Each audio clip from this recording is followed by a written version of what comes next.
Bismillahirrahmanirrahim. Assalamualaikum warahmatullahi wabarakatuh. Innal hamdalillah nahmaduhu wa nasta'inuhu wa nastaghfiruh wa na'udzu billahi min shururi anfusina wa min sayyiati a'malina. May yahdihillahu fala mudilla lahu wa may yudlil fala hadiya lahu. Ashhadu an la ilaha illallah wahdahu la syarika lah wa asyhadu anna Muhammadan abduhu wa rasuluh la nabiyya wa la rasula amma ba'd.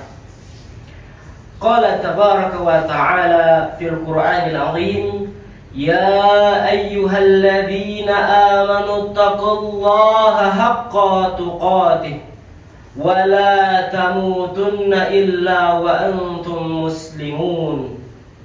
Wa qala tabaraka wa ta'ala, ya ayyuhan nasu ittaqu rabbakum alladhi khalaqakum min nafsin wahidah wa khalaqa minha zawjaha wa batha minhuma rijalan katsiran wa nisaa'a wattaqullaha alladhi tasaaluna bihi wal arham innallaha kana 'alaykum raqiba.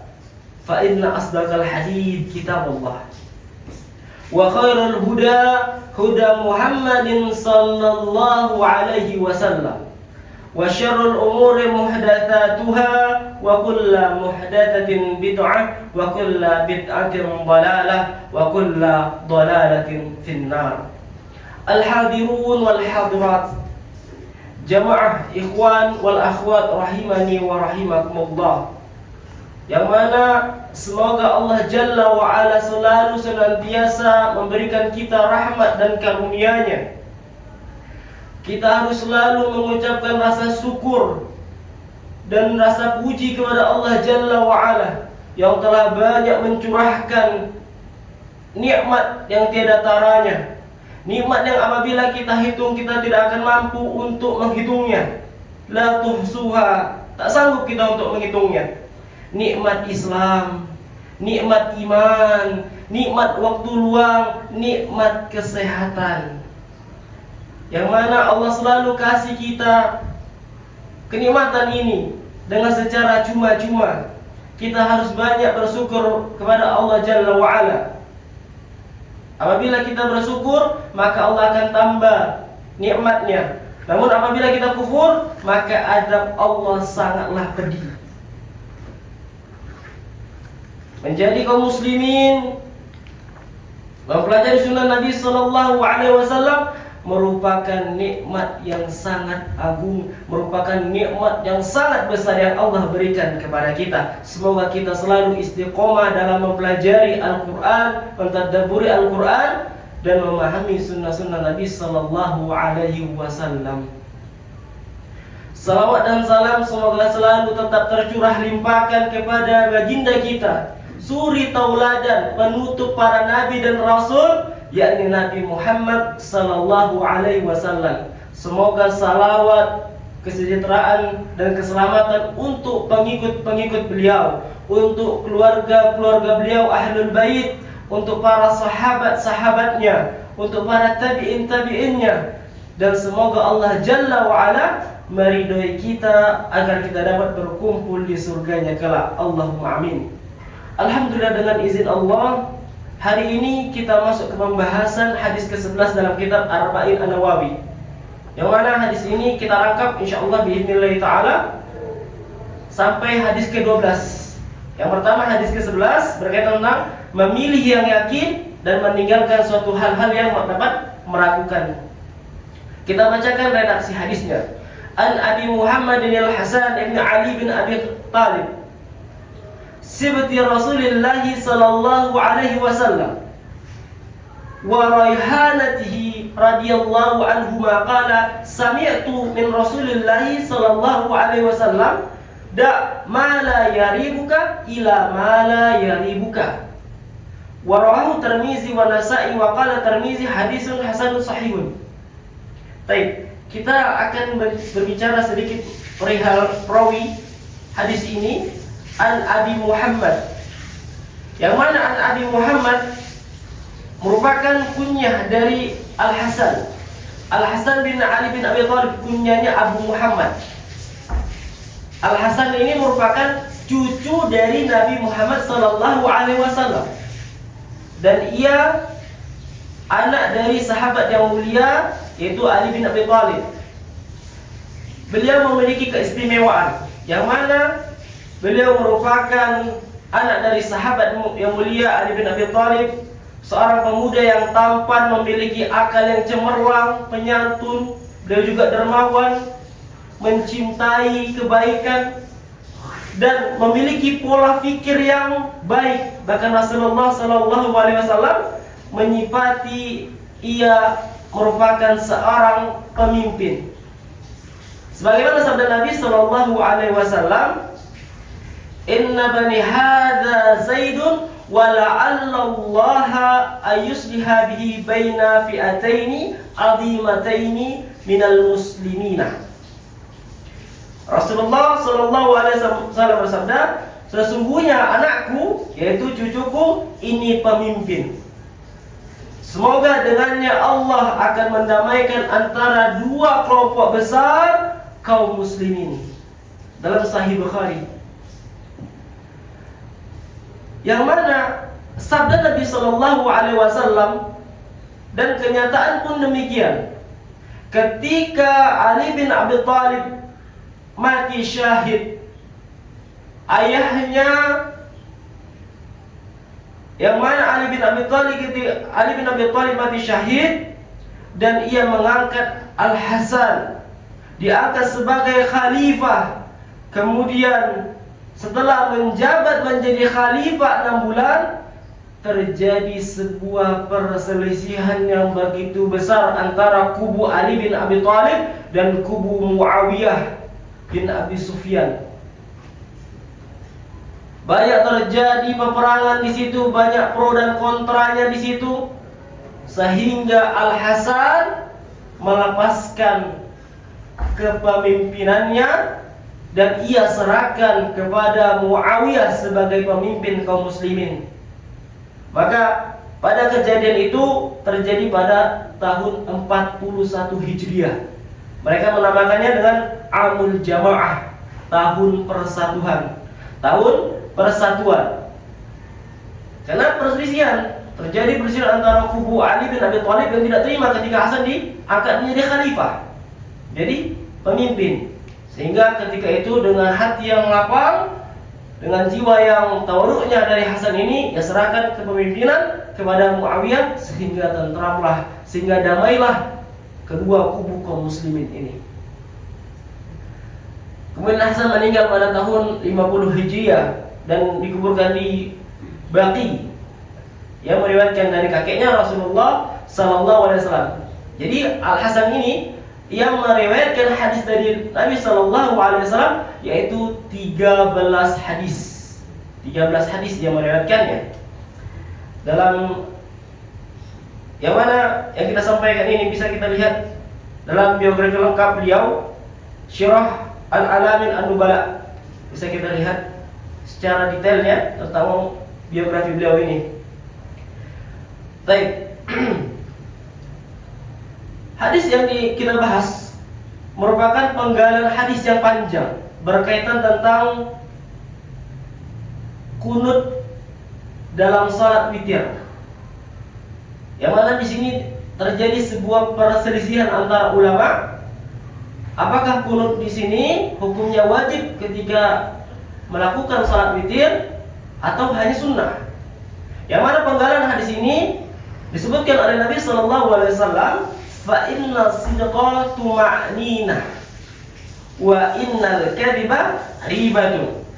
Ya, karena sesungguhnya kebenaran adalah ketentraman dan dusta adalah sebuah keraguan.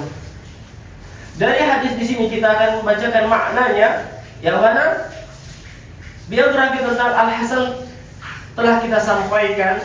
Sibti Rasulullah sallallahu alaihi wasallam, cucu dari anak perempuan, yang mana Nabi sallallahu alaihi wasallam memiliki anak yang bernama Fatimah radhiyallahu anha, menikah dengan Ali bin Abi Thalib.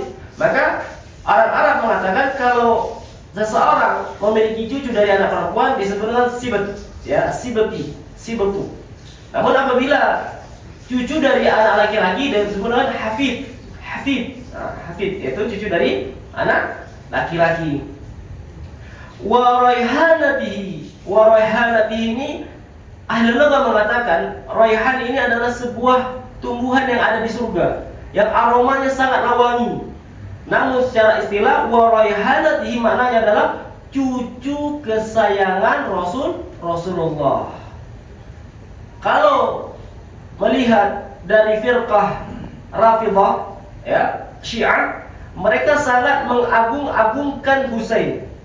Namun secara redaksi dan juga riwayat dari Nabi Sallallahu Alaihi Wasallam, afdalnya itu Al Hasan, karena dia memiliki jiwa kepemimpinan dan juga diamanahkan oleh Ali bin Abi Thalib menggantikan pilar pemimpinannya kepada Al Hasan. Namun apabila mereka ingin jujur, pada hakikatnya Al Hasan lebih afdal. Namun kita tidak bicara tentang afdalnya antara Hasan dan Husain, melainkan mereka merupakan dua pemuda yang mana Rasulullah sallallahu alaihi wasallam menyebutkan bahwa keduanya merupakan pemuda ahli surga. Ahli surga. Jadi Hasan ini yang mana dari firqah Syiah mengagungkan Husain dikarenakan Husain wafat dalam kondisi yang begitu menyedihkan dalam kejadian Karbala ketika itu. Baik.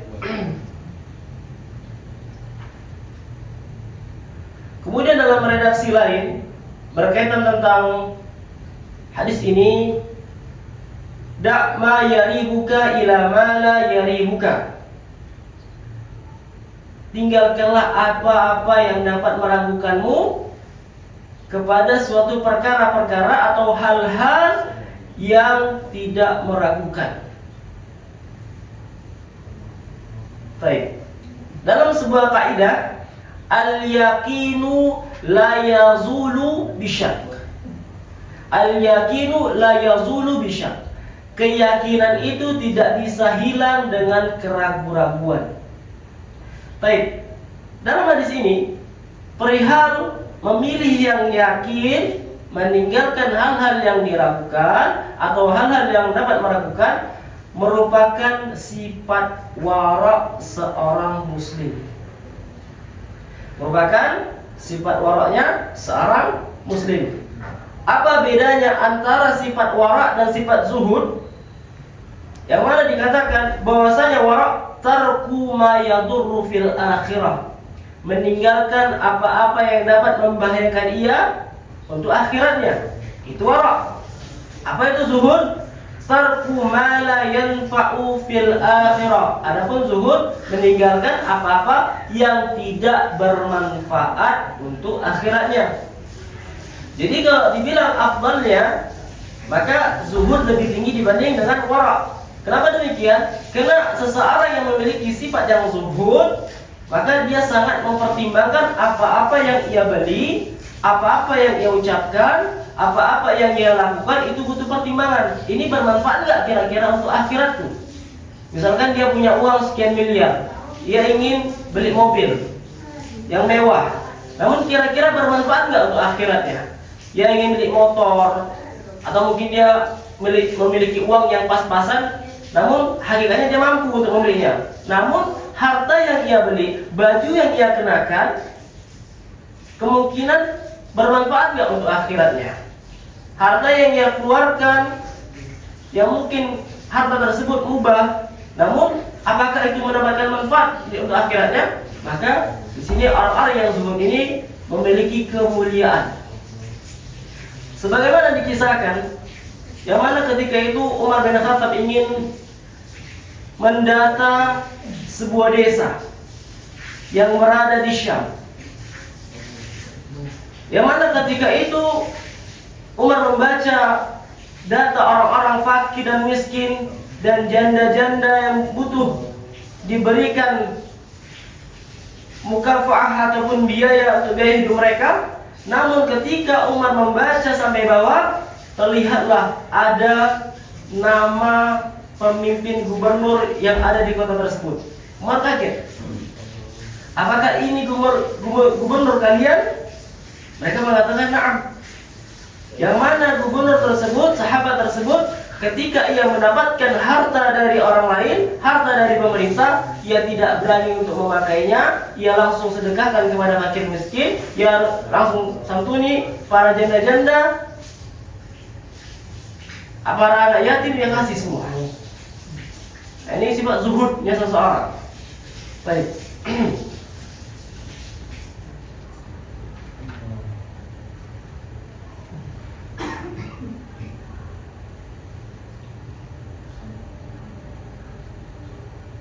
Makna di sini berkaitan tentang hadis yang telah kita lalui yang kemarin, berkaitan tentang hadis dari Nu'man bin Bashir, innal halala bayyinun wa innal harama bayyin.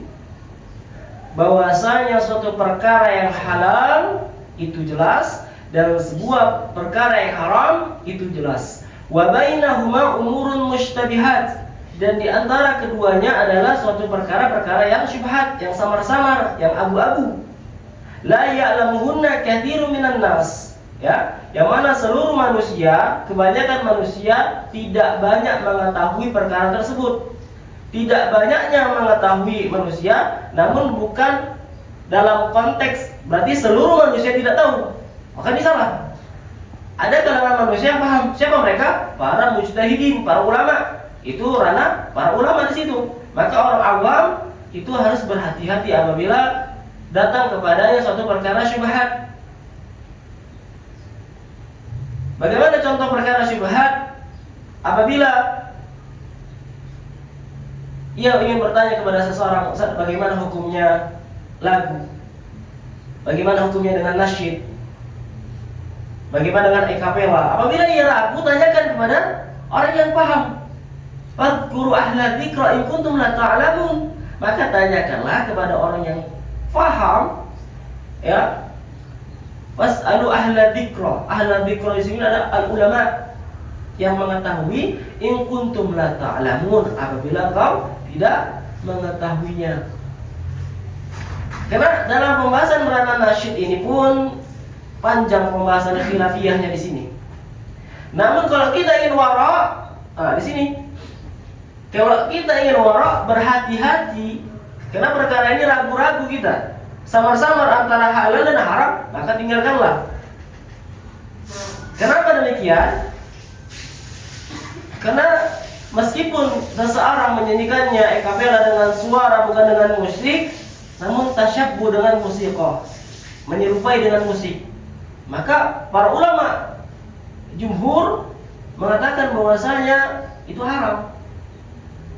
Man tasyabbaha biqaumin fahuwa minhum. Barang siapa menyerupai satu kaum, maka ia termasuk dalam golongan kaum tersebut.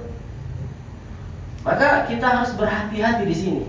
Meskipun para ulama berselisih, dan juga sebagaimana Ibnu Hajar, hadis ini merupakan sebuah hadis pedoman yang mana kita harus keluar dari perselisihannya para ulama. Lah kenapa Ustaz? Kita ini punya madhab. Saya ini madhabnya Syafi'iyah. Saya harus mengikuti segala pendapatnya Syafi'iyah. Apapun yang dia keluarkan fatwanya, apapun yang ia fatwakan, apapun ijtihad dari beliau, maka akan saya ikutin. Benar atau salah? Salah. Karena pada hakikatnya kita harus kembali kepada Al-Quran dan hadis Nabi sallallahu alaihi wasallam. Fa in tanaza'tum bi syai'in farudduhu ila Allahi wa ila Rasul. Kalau engkau di antara kalian terjadinya perselisihan, terjadinya pertikaian, farudduhu ila Allahi wa Rasul, maka kembalilah kepada Allah dan Rasul. Ustaz, ana sudah kembali kepada Rasul. Ana sudah kembali kepada Allah. Di mana kembalinya? Tadi saya mimpi jumpa sama Allah, Ustaz. Jadi anak sudah dapat. Ini salah. Anak sudah kembali kepada Rasulullah. Kemana kembalinya? Saya datang ke makamnya Rasulullah. Saya minta, saya ngobrol sama Rasulullah. Ya, ini juga salah. Jadi farudhu ila Allah wa Rasul apa? Maka kembali kepada Al-Quran. Rasul kemana? Ke hadis-hadis Nabi Shallallahu Alaihi Wasallam. Jadi satu perkara yang ragu-ragu, ini sangatlah kita harus berhati-hati di sini.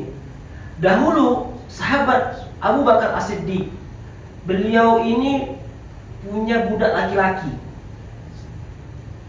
Terkadang budak laki-laki ini kalau datang ke rumah Abu Bakar sering memberikan makanan kepada Abu Bakar. Sekali, dua kali Abu Bakar makan. Nah, biasa, ya namanya ta'am, makanan yang enak dimakan sama Abu Bakar. Pada suatu hari budaknya bertanya, "Wahai Abu Bakar, engkau tahu tidak yang engkau makan tadi itu hasil dari apa?" Abu Bakar bingung, "Saya tidak tahu." "Emang ini hasil dari apa?" kata Abu Bakar. "Makanan yang kau makan tadi merupakan hasil saya menjadi dukun. Saya tipu mereka. Hakikatnya sih tidak pandai. Mereka berobat kepada saya. Ya sudah. Saya dengan bacaan saya, dengan aman-amanan saya, mereka percaya." Ketika itu Abu Bakar langsung memasukkan jarinya ke dalam mulut, memuntahkan makanan lagi. Halal atau haram? Makanan yang diberikan oleh budaknya tadi haram. Kenapa? Karena ia membeli makanan tersebut dari hasil yang Allah tidak ridhoi. Jangankan kita memakan makanan dari hasil tukang ramal ataupun dukun, kita datang saja ke mereka, maka 40 hari sholat kita tidak diterima oleh Allah Jalla wa'ala. Man ata arafan fasala an asya' la yukbal salatu arba'ina lailatan. Jadi barang siapa yang datang ke tukang ramal, paranormal, apalagi dukun, orang pintar,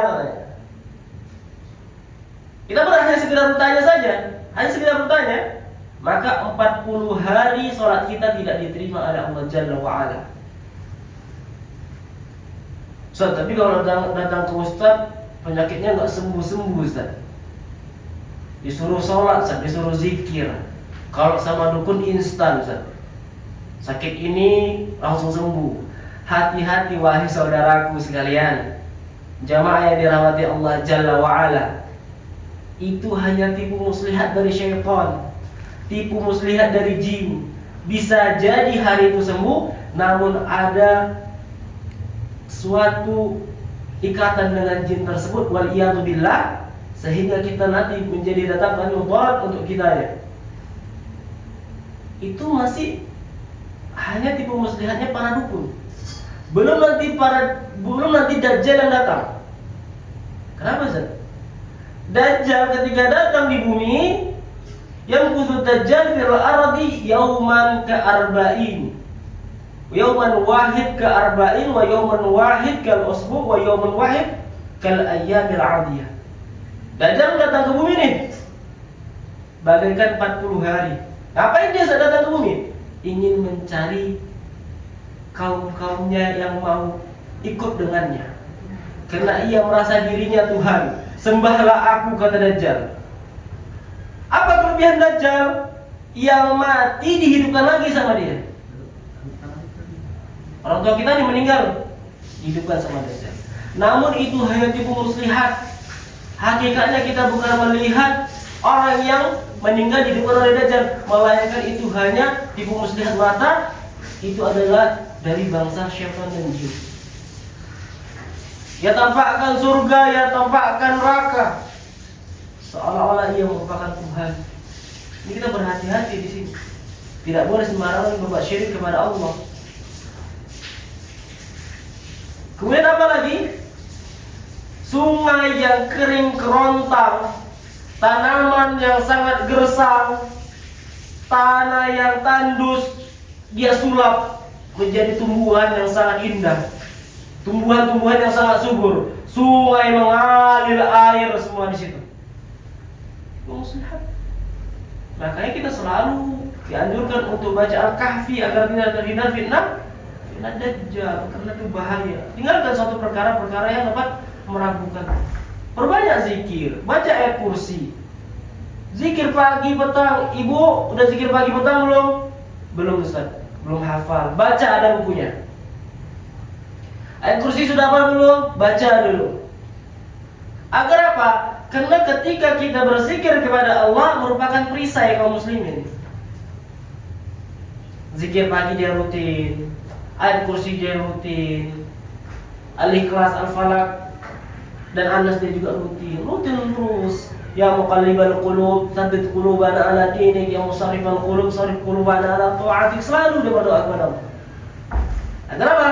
Agar terlepas dari godaan syaitan, gangguan-gangguan syaitan yang datang.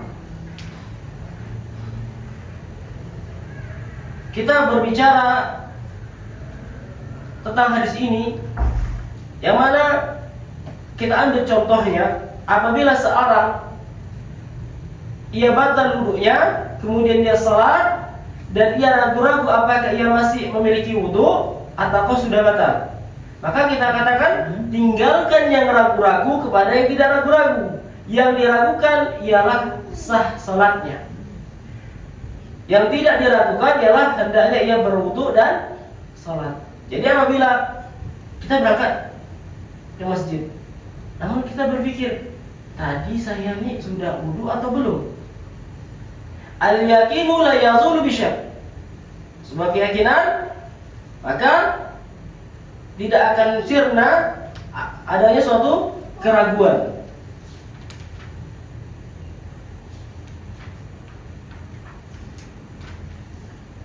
Ya, keyakinan tidak akan bisa hilang dengan keraguan-raguan. Jadi apabila kita ragu maka kita wudhu kembali, maka langsung kita menunaikan ibadah sholat kita. Kemudian ini sering juga terjadi ketika kita sholat. Masuk kita ke rakaat ketiga. Kita ingin sholat zuhur, kita berpikir, kita ragu. Kita ini sudah masuk rakaat keempat atau rakaat ketiga. Terutama terkadang kita uzur syar'i, kita sholatnya di rumah. Tuh hiruk pikunya dalam rumah tadi mengganggu konsentrasi kita ketika beribadah. Jadi kita mikir ini rakaat ketiga atau keempat. Apa yang kita lakukan? Maka kita menambah satu rakaat lagi. Apabila salat kita itu 5 rakaat, maka kita harus tutup dengan sujud sahwi. Apabila salat kita 5 rakaat, maka kita mendapatkan pahala. Ataupun kalau misalkan salat kita lebih menjadi 5 rakaat, maka kita tidak berdosa karena kita dulu dalam kondisi lupa. Ya, ragu kita. Baik.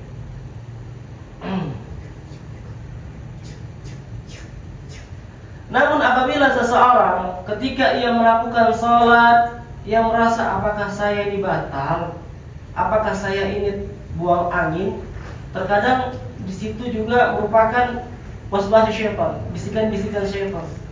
Namun Nabi SAW menjelaskan, la yansarif hatta yasma'a rihan, hatta yasma'a sautan aw rihan. Ya, yang mana Nabi SAW bersabda, jangan berpaling, jangan tinggalkan salatmu sampai engkau mendengar bunyi atau bau. Ya, yang mana Imam Nawawi mengatakan dalam hadis Nabi SAW, dua perkara ini tidak mesti bergabung semuanya. Maksudnya tidak harus berbunyi dan bau. Bisa juga salah satunya berbunyi namun tidak berbau, atau berbau dan tidak berbunyi namun tidak berbunyi. Nah, maka itu baru kita meninggalkan salat kita. Kita ambil wudhu lagi. Namun apabila kita merasa diri kita ini bimbang, ragu, maka itu tinggalkan. Lanjutkan salatnya sampai yasma'u sautan aw yajidu rihan. Jadi sampai kita mendengarkan suara. Ya, suara misalkan suara lembut dan juga ataupun baunya. Baik. Demikian juga dalam ranah pembahasan pernikahan.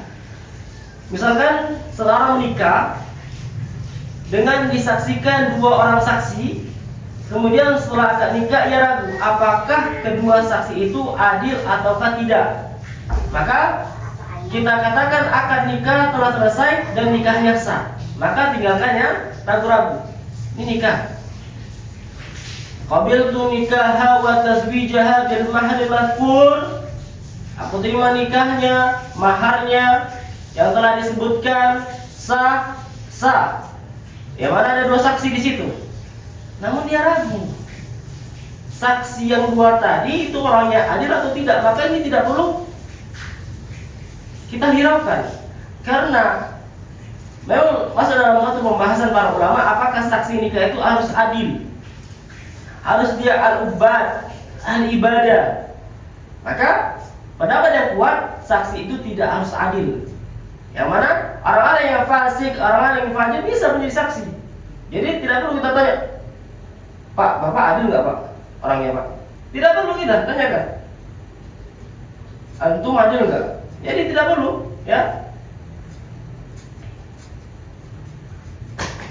Kemudian dalam sebuah kasus lagi, ya, barang siapa yang pada sore hari menjelang matahari tenggelam, ia telah berbuka puasa, padahal ia masih ragu akan tenggelamnya matahari, ya, maka puasanya batal. Karena yang yakin adalah matahari belum tenggelam, dan yang ragu adalah antara ia masih meragukan ini matahari sudah tenggelam atau belum. Maka kalau kita ragu dalam ini, kita kemudian berbuka, maka puasa kita batal. Sedangkan kondisi matahari itu belum tenggelam. Jadi harus dipastikan lagi kondisi matahari itu benar-benar tenggelam. Meskipun jaraknya hanya sekian detik, kita berbuka, kondisi matahari belum terbenam, maka puasa kita batal.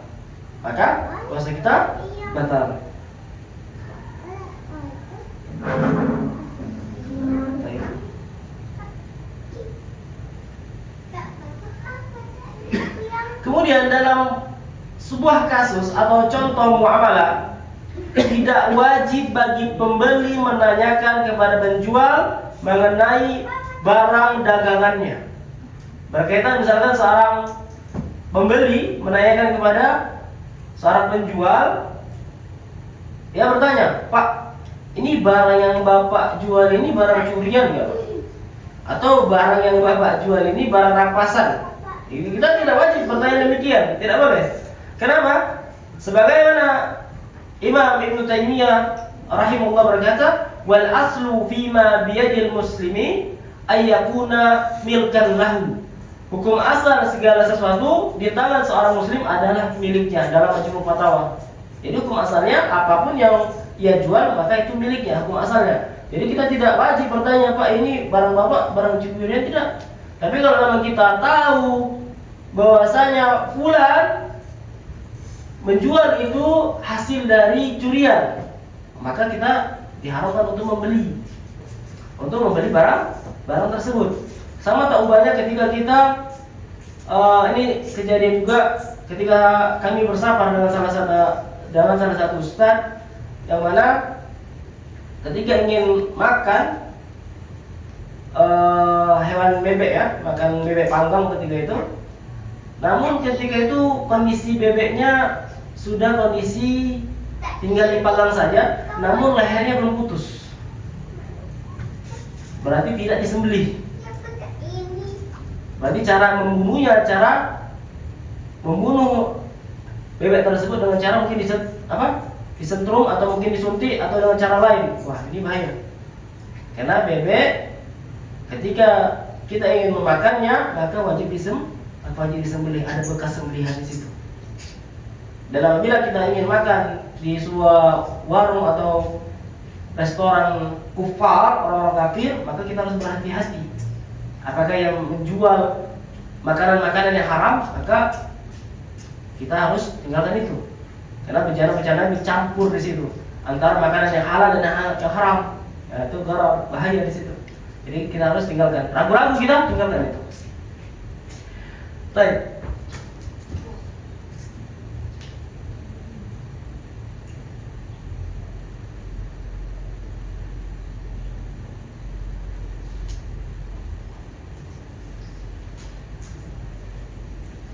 Kemudian waraknya para sahabat, orang-orang salafiyun, yang mana salafiyun seperti kisah Al-Hajjaj bin Dinar, qad ba'atha ta'aman ila Basrah, yang mana Al-Hajjaj bin Dinar ini dia mengirimkan sejumlah barang dagangannya kepada seseorang, yang mana Al-Hajjaj bin Dinar mengatakan, wahai saudaraku, tolong dagangkan ini, jual barang-barang ini ke Basrah. Berangkatlah dia, safar. Ditunggu oleh Al-Hajjaj bin Dinar. Hari demi hari dia menanti. Namun sampailah surat kepadanya. Isi suratnya apa, Pak? Isi suratnya, barang-barang dagangannya saya simpan dulu, saya timbun dulu, agar harganya lebih tinggi. Yang mana Al-Hajjaj bin Dinar berpesan kepada laki-laki ini, jualah barang dagangan ini hari itu juga ketika kau sampai, dengan harga di hari itu juga.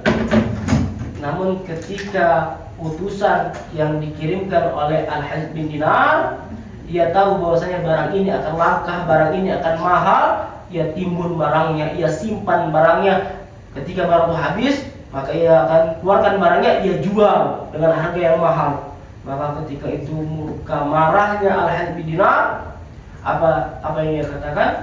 Keuntungan yang kau ambil hari ini, maka berikanlah ke fakir miskin. Aku tidak ridho mengambil keuntungan ini walaupun 1 dirham. Tidak mau diambil oleh Al-Hajjaj bin Dinar. Kenapa? Karena tidak boleh kita menyimpan barang sehingga nanti harganya melonjak tinggi, itu tidak boleh. Haram.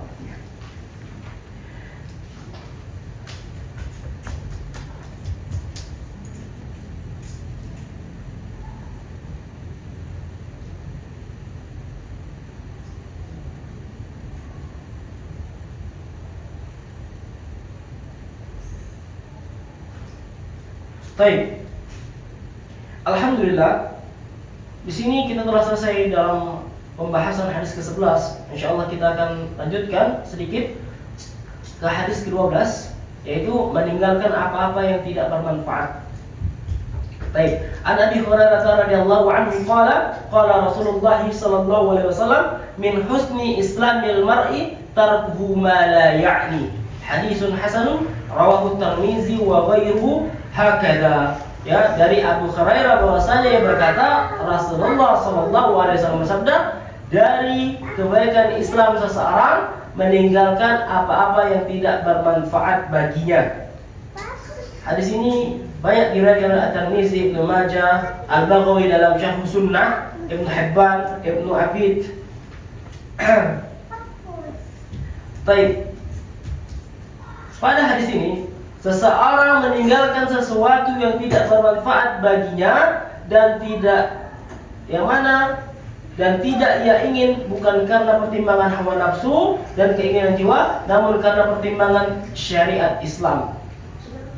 Oleh karenanya Rasulullah SAW menjadikan sikap tersebut sebagai bukti kebaikan keislaman.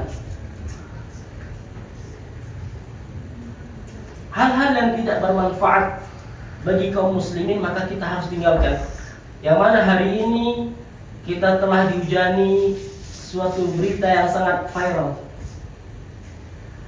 Ada suatu figur artis yang memegang sebuah boneka. Kemudian karena artis tersebut memegang boneka tersebut, sehingga booming. Semua anak-anak ingin membeli boneka yang dipegang oleh figur tersebut. Nama bonekanya masyhur Labubu ya.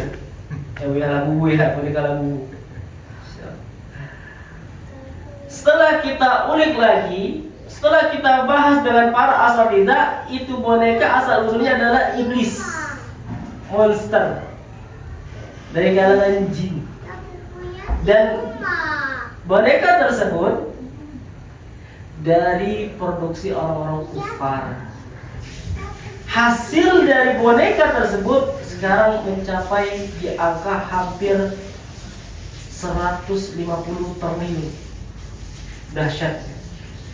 Wallahu a'lam bishawab. Dan hasil dari boneka tersebut disumbangkan untuk membantu Israel untuk menyerang saudara kita yang ada di Gaza. Waliyahudzubillah. Kita nggak tahu bermanfaat nggak bagi kita. Jadi kalau misalkan kita tidak paham tentang hal-hal demikian, kita tanyakan kepada orang yang paham. Selagi tren sana, Masya Allah, bagus bonekanya. Kita kaum muslimin ini memiliki identitas, Pak. Jadi, kita memiliki identitas. Apa identitas kita? Mengikuti para salafus saleh, mengikuti ajaran Nabi Sallallahu Alaihi Wasallam. Almar'u ala man ahabba. Seseorang ketika di akhirat kelak, maka ia bersama dengan orang-orang yang ia cintai. Wah, lihat nih, yang gembarnya sama K-pop, yang senangnya sama drakor-drakor nih, mau kita bersama dengan mereka?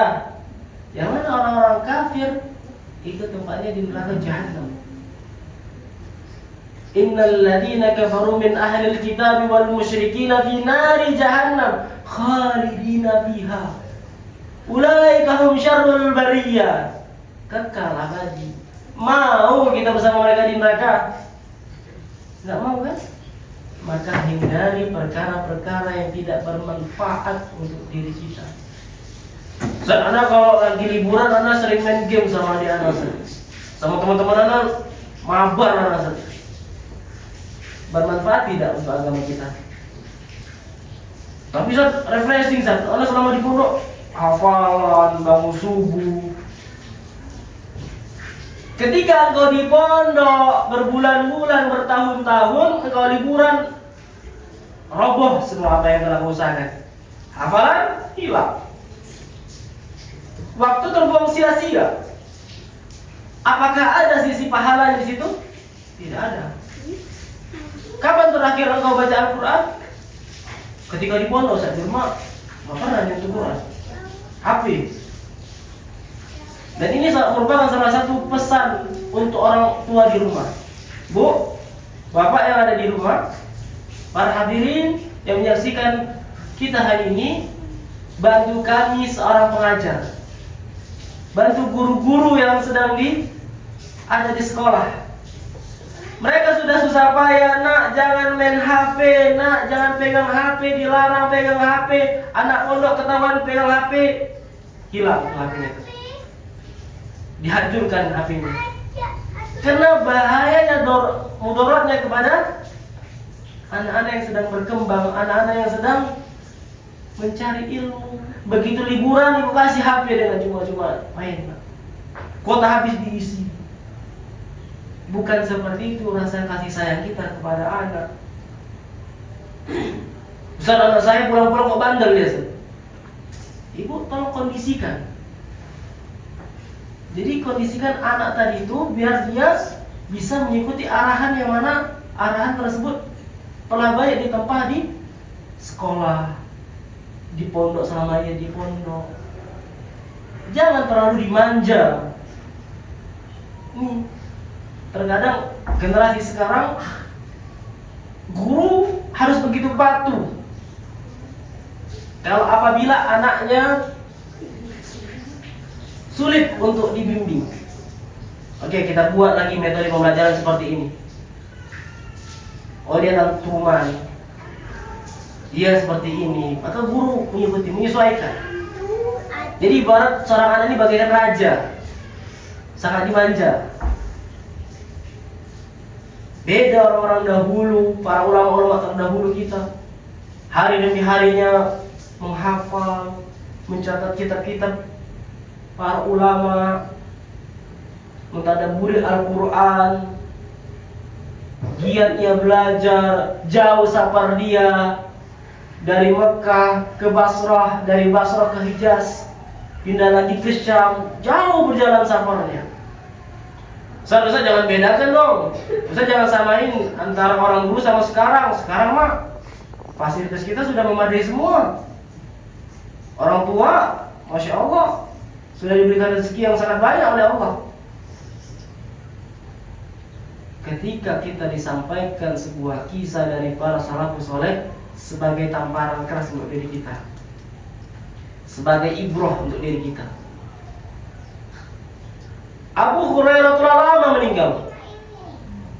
Namun hari ini kita bisa merasakan an Abi Hurairah qala, an Abi Hurairah qala. Berapa kali kita menyebutkan dia? Berapa kali amal jarihnya ngalir ke beliau? Rawahul Bukhari, rawahul Muslim, rawahul Bukhari. Dan meninggal dia, Pak. Tapi amal jarihnya enggak putus-putus. Hari ini sudah berapa hadis kita hafal? Hari ini sudah berapa kali kita berzikir kepada Allah? Itu supaya kita tamparan keras gitu. Karena hidup di dunia ini bagaikan ibarat kita mencelupkan jari kita ke laut, kemudian kita angkat jari tersebut, tetesan dari jari tersebut itulah dunia. Masya Allah, Allah kasih kekayaan, anak banyak, mau apa aja gampang, Masya Allah, sahal. Hati-hati Pak, fitnah itu dari harta, dari anak, ujian.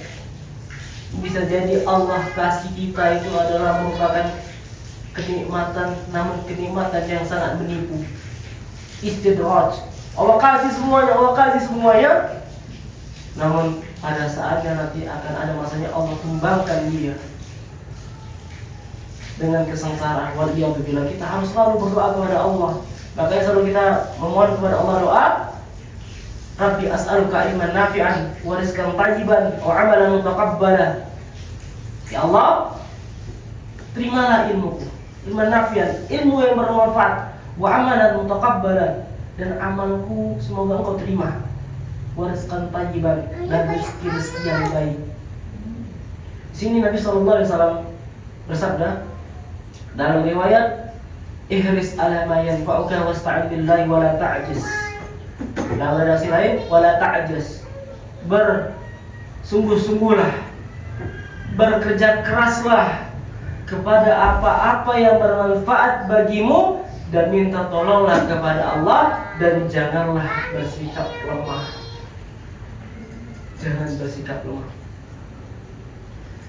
Sekarang kalau guru ngajinya terlalu keras, Ustaz, ajar anak saya jangan keras-keras sekali Ustaz, mungkin bisa diajak bercanda-canda gitu. Kasihan dia Ustaz, dia sampai nggak mau ngaji. Ini apa? Ba. Ini apa? Ba. Diulang lagi. Ini apa? A. Ba. Udah berkali-kali sampai 3 kali pertemuan. Ini ba. Ya, pelan. Dulu ketika kita belajar sampai nangis-nangis, sampai bisa. Ustaz, udahlah ngajinya Ustaz, anak capek Ustaz. Udahlah Ustaz, kita cerita aja Ustaz, cerita. Jadi dampak dari ketika anak selalu dimanja, selalu disayang, mungkin kasih sayang yang salah penempatan, ini juga salah. Jadi kalaulah ingin menciptakan kader-kader yang emas, bukan mereka-mereka yang punya kekayaan berlimpah, bukan. Namun mereka-mereka yang Masya Allah dari makharijul hurufnya ketika ngaji bagus, hafalannya juga lancar. Ini nempah seperti ini, apakah gampang? Kita lihat di televisi, yaitu siaran tentang tahfidzul Quran, tahfidz cilik umur 7 tahun, namun makharijul hurufnya, bacaannya luar biasa. Itu hasil seperti itu. Apakah perjuangannya mudah? Susah. Kita hanya, Masya Allah, ini luar biasa. Namun perjuangan, sedih, nangis, capek, lelah, dirasakan sama dia. Masih umur 7 tahun, 8 tahun. Saya pengen anak saya kayak gitu, tapi tiap hari kasih HP gitu.